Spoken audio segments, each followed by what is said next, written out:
Who is Thailand's youngest PM Paetongtarn Shinawatra, and what's triggering her political downfall in a country frequently rocked by coups and color-coded protests? Thailand's youngest ever Prime Minister, Paetongtarn Shinawatra, was seen as a generational reset, a 38-year-old scion of one of the country's most polarizing political dynasties, stepping into office with promises of economic revival, social reconciliation, and pragmatic diplomacy. But just months into her premiership, a 17-minute leaked phone call has triggered a political earthquake that may derail her fledgling government. With accusations of Nevada copyright and betrayal swirling, Shinawatra now finds herself under intense scrutiny from the same military royalist forces that previously ousted her father and aunt. Nanan Paetongtarn Shinawatra is no ordinary politician. The youngest daughter of ousted former Prime Minister Thaksin Shinawatra, and niece of ex-PM Yingluck Shinawatra, her surname alone evokes sharp divides in Thai politics, adored by rural voters and the working class, reviled by the royalist elite and Bangkok's conservative middle class. Born on August 21, 1986, she graduated from Chulalongkorn University with a political science degree and later earned an MSc in International Hotel Management from the University of Surrey. Her early career was rooted in business, not politics. She served as an executive in her family's real estate and aviation ventures.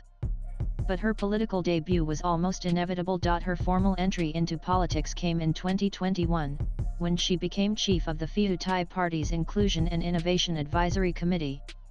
The appointment was widely seen as a soft launch for a political career crafted carefully behind the scenes. In the 2023 general elections, the Pheu Thai Party ran on a platform promising economic stimulus, digital wallet schemes, and reconciliation, a far cry from the ideological battles of the past.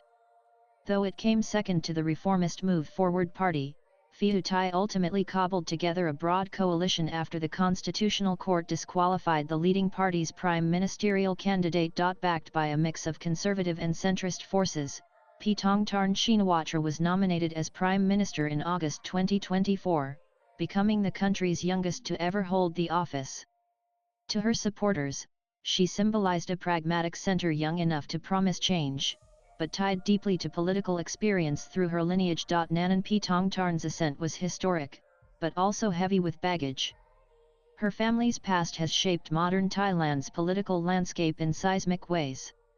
Her father, Thaksin, a billionaire telecom tycoon turned populist leader, was ousted in a 2006 military coup and later convicted in absentia on corruption charges.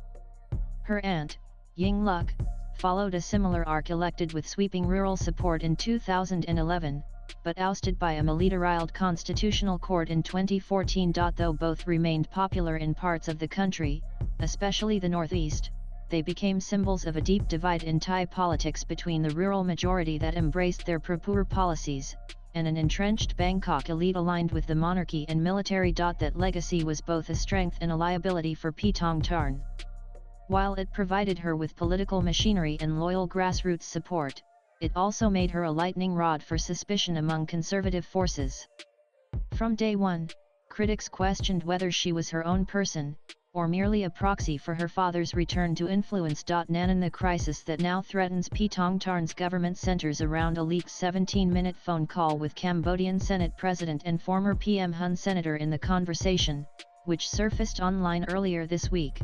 Paetongtarn was reportedly heard discussing efforts to de-escalate border tensions after a deadly May 28 skirmish in the Emerald Triangle region, a volatile area where Thailand, Cambodia, and Laos meet. One Cambodian soldier had been killed in the clash.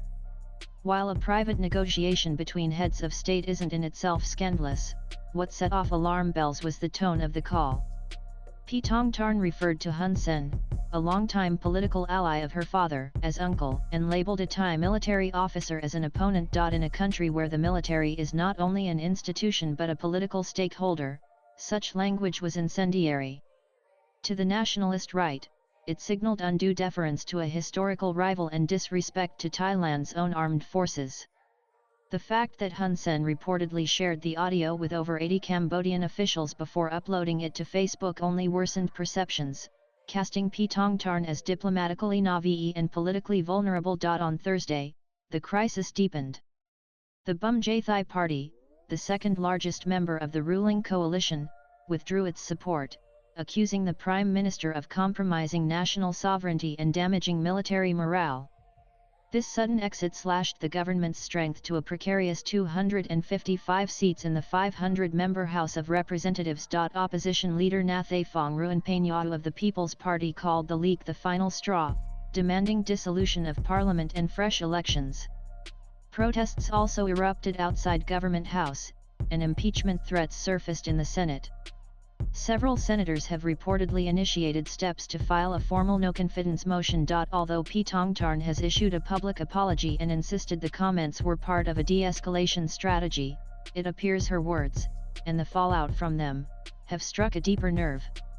Her decision to end private communications with Hun Sen and accuse the Cambodian leader of playing to domestic politics has done little to quell the storm. Thailand has experienced around 13 successful military coups since 1932, and its armed forces remain a deeply entrenched force in national politics. While the current military leadership, which continues to wield significant influence behind the scenes, has so far exercised restraint, a rare statement issued by the Royal Thai Army on Thursday, reaffirming its commitment to protecting national sovereignty through legal frameworks, has been interpreted by analysts as a subtle warning. The statement was widely viewed as a reminder of the Army's institutional authority and its historical willingness to intervene during periods of political instability. Nanan swiped left for next video. With her coalition reduced to a slim majority, a fracturing agenda, and public trust eroding, Shinawatra's political brinkmanship is at a tipping point.